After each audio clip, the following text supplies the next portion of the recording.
They called him charming. To the people around him, Ted Bundy was intelligent, polite, and ambitious. He had worked in politics, studied law, and even helped write about crime prevention. He did not look like the monster police were searching for. That illusion helped protect him. Bundy used trust as a weapon.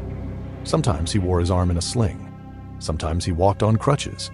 He would approach young women, ask for help carrying books, and lead them towards his Volkswagen Beetle. By the time they realized something was wrong, it was too late. In 1974, young women began disappearing around Washington state. Witnesses repeatedly described the same stranger, a well-dressed man with brown hair, one arm in a sling, and a light-colored Volkswagen Beetle. Then 2 women vanished in broad daylight from Lake Sammamish State Park. Several women had seen the man that day.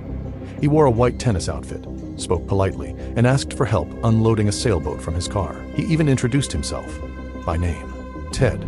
Police now had a description, a first name, and a vehicle. A sketch was released to newspapers and television. People recognized him.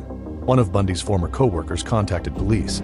So did someone else who knew him. But investigators were receiving hundreds of tips, and Bundy did not seem to fit their idea of a serial killer. He was clean-cut, educated, a law student with no criminal record. The tips were pushed aside. Bundy moved to Utah, and the disappearances followed him. His girlfriend, Elizabeth Klepfer, began noticing the pattern. The sketch resembled Bundy. The car matched his. He kept crutches in the house, along with plaster of Paris, surgical gloves, knives, and women's clothing. She contacted police in Washington. Then she contacted police in Utah. Still, Bundy remained free. The problem was not a lack of warnings. It was that the warnings were scattered across different departments, different states, and different investigations. Police had names, descriptions, and suspicions, but no single system connecting them all. Then investigators began using a computer database to compare suspects with details from the disappearances. Thousands of names were entered. Only 26 matched. Ted Bundy was one of them. But the breakthrough came from an ordinary traffic stop.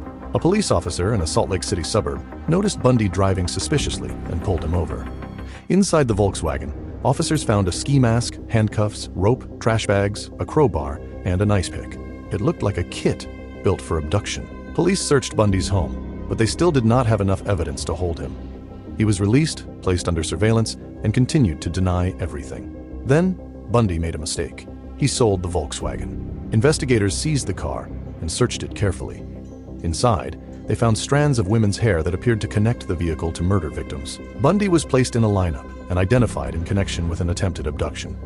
He was arrested, tried for aggravated kidnapping and assault, and sentenced to prison. For the first time, Ted Bundy was behind bars, but he was not finished. While facing a murder charge in Colorado, Bundy chose to defend himself. That meant he was sometimes allowed into court without handcuffs or leg restraints. During one appearance, he entered a courthouse library, opened a window, and jumped. He vanished into the wilderness around Aspen. For 6 days, police searched for him. Then they caught him again. 6 months later, he escaped a second time. Bundy obtained a jail floor plan, saved money, and acquired a hacksaw. On December 30th, 1977, he filled his bed with books, climbed through an opening in the ceiling, changed into civilian clothes, and walked out of the building. This time, he fled across the country. He eventually reached Florida. Within weeks, women were attacked at Florida State University. Some survived with devastating injuries.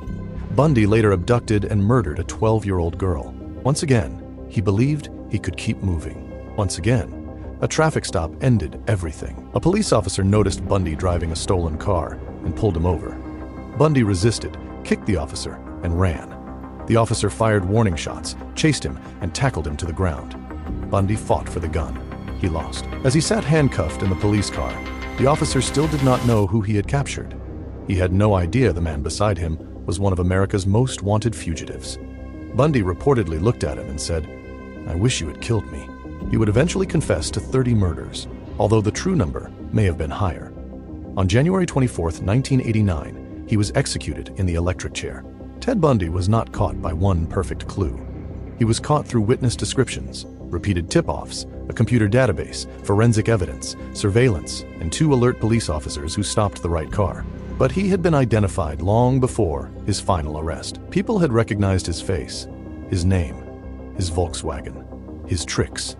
What kept him free was the belief that a man who looked like Ted Bundy could not possibly be the killer. And for years, that belief was exactly what he counted on.